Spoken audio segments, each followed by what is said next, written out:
Former Air Force Staff Sergeant Stephen Carrillo pleaded guilty today to killing a federal security officer in Oakland more than a year ago. Carrillo was part of a domestic terrorist group exploiting the unrest after the murder of George Floyd. KTVU's Evan Cernovsky has more on the plea deal, including reaction from the victim's sister. Evan. That's right, Christina. Dave Patrick Underwood would have turned 55 tomorrow. His sister said it's been a painful year and a half, but she's finding some solace in the fact that her brother's killer is facing justice.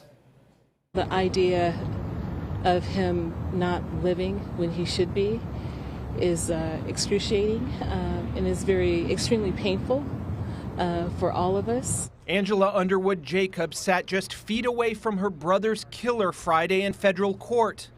Stephen Carrillo admitted to fatally shooting Dave Patrick Underwood outside the federal building in Oakland on May 29, 2020. It was very surreal sitting there in the same space where the person that killed my brother was there and speaking. Carrillo read his plea aloud in court, part of an agreement to be sentenced to 41 years in prison. Carrillo was a staff sergeant stationed at Travis Air Force Base, but was secretly part of the so-called Boogaloo Boys, an anti-government group seeking to spark a civil war.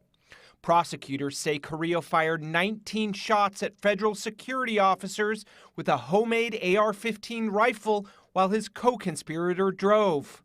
Underwood was killed and another security officer was wounded. The FBI said Carrillo was exploiting civil unrest following the killing of George Floyd in Minneapolis and used Facebook to communicate with like-minded people. He is a terrorist. He's a domestic terrorist. In fact, because of the fact that he is with the armed forces, he should be held to a higher standard because he swore an oath. Carrillo still faces charges in Santa Cruz County, where he's accused of killing Staff Sergeant Damon Gutzweiler a week later. It was important for us to come here to see what has taken place, to watch the specifics of the plea. Santa Cruz County District Attorney Jeff Roselle attended Friday's hearing. He said the plea won't have an effect on the murder and attempted murder charges Carrillo still faces in that county. I can tell you, we filed this case, we are seeking justice for our community, and that's what's going to happen. Now, Carrillo's accomplice, Robert Alvin Justice Jr., is still facing murder charges for allegedly driving the van when Underwood was killed.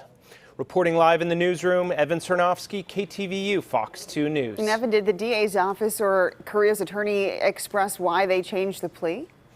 They haven't said, but apparently they're trying to wrap this up. The evidence, as we all know, is very staggering against Carrillo here. But as I said, he still has those charges to face in Santa Cruz County. All right, Evan Cernovsky in the newsroom. Evan, thank you.